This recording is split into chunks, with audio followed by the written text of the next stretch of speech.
দিলীপ ঘোষের আমলের সঙ্গে আপনার আমলের তুলনা বারবার করা হয়। অনেকে বলেন দিলীপ ঘোষ বঙ্গ বিজেপিকে যে স্তরে নিয়ে গেছেন আপনি পারেননি। এই তুলনাটাকে আপনার খারাপ লাগে না? কেমন লাগে?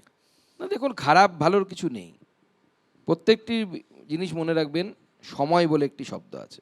সময় হচ্ছে পৃথিবীতে সবথেকে বড় শক্তি। মানে এক সময় নিশ্চয়ই মনে আছে আরামবাগে, এখন যেমন অভিষেক বন্দ্যোপাধ্যায় জিতছেন, একসময় আরামবাগে অনিল বসু রেকর্ড ভোটে লোকসভা জিততেন। 5 লাখ 7 লাখ। 5 লাখ 7 লাখ একই ভোটে। এখন যেমন অভিষেকবাবু জিতছেন, তো এখন অনিল বসুর পার্টিকে খুঁজে পাওয়া যায় না আরামবাগে।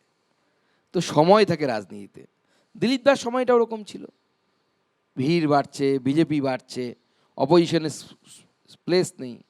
আর আমি যে বিজেপিকে পেয়েছি, হেরে যাওয়া। সে একদম হেরে যাওয়া, বিমর্ষ বিমর্ষ, কাঁধ ঝুলে গেছে, শোল্ডার একদম ডাউন হয়ে গেছে, সেই বিজেপিকে পেয়েছিলাম। দুটো তো এক হতে পারে না।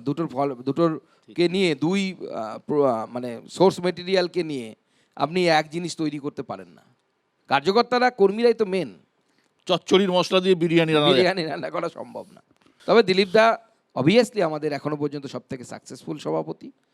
লোকসভা নির্বাচনের সিটের দিক থেকে দেখতে গেলে ঠিক সেই রকমভাবে পঞ্চায়েতের সিটের দিক থেকে দেখতে গেলে আমার টেনিওরে সব থেকে বেশি পঞ্চায়েত সিট, 11,000 পঞ্চায়েত সিট আমরা জিতেছি।